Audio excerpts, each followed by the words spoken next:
Yeah, but so what happens then is, so there's an element of truth to and this is true with conspiracy theories, always a little element of truth, and then it gets blown up into something else. And then if it gets politicized, oh, that's just the sort of thing those libtards would do in these schools. They're trying to groom our children. Right. You know, then you get a moral panic. It's like the satanic panic of the 1980s. Started with that McMartin preschool case in Manhattan Beach. Yes, we'll talk about that because that's pretty crazy.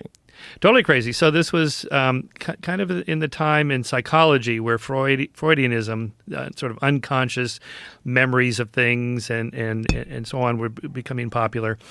And there was this idea that there's a lot of molestation and secret satanic cults all over America, and there's a lot of these kind of preschools. So the McMartin preschool case was based on children telling these fantastic stories about the stuff that was going on at the day school. Now, you have kids, I have kids. It's like, how this is impossible for parents not to know this. Oh, they have tunnels, underground tunnels where they have horses. They take them out to Catalina, and they do these satanic things to them. And what, the parents, no one had noticed this? Right? And they were kind of coaching the kids when they were asking the kids these questions, like, what did they do? Did they do this?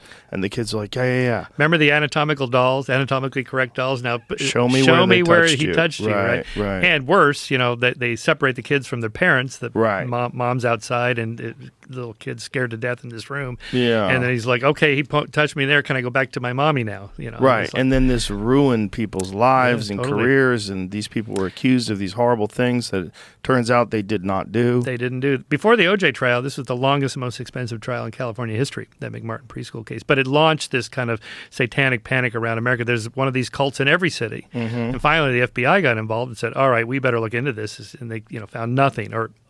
Okay, you can always find some weirdo who's a Satanist, right? And maybe they do some weird things with a cat or something. Or a cat gets mutilated by a dog, and then you got the Satanist, he's over there, and then the mutilated cat was found over there. There must be some connection, and before you know it, you get this spiraling moral panic. Right.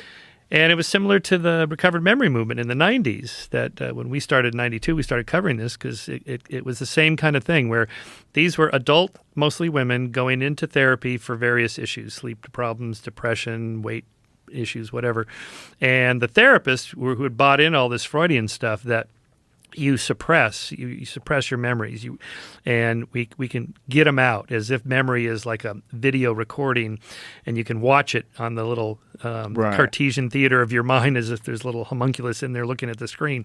Okay, play back for me what your father did. Now, they don't start off like that. They just go, okay, so what are your issues? And client says what the issues are.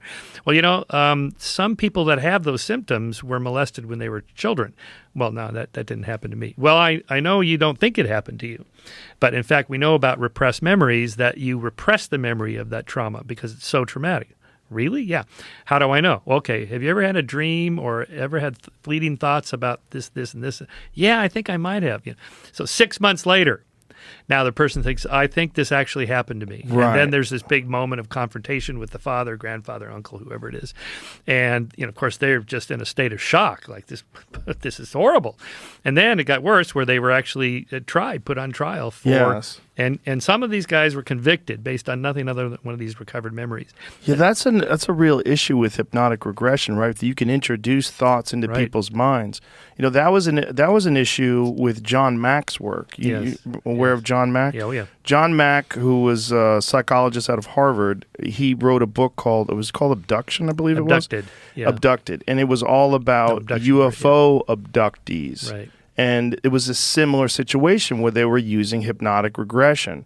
And the problem was the way the questions were formulated and the way these hypnotic regression sessions were conducted, a lot of people thought was extremely unscientific and, in fact, could have introduced these ideas. Because, one of the things was oh, this is a uniform tale that everyone keeps telling. Okay, well, do you have the same person asking these people these questions? And how are they doing this? Right. And do they have a vested interest? Like perhaps maybe they're publishing a book?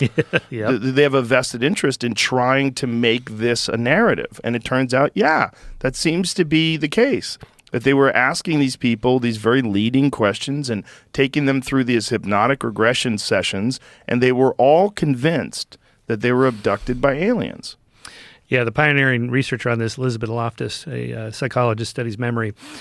She made famous these studies of where you show people like a video of a car accident, and you ask one group, how fast would you estimate the cars were traveling when they collided?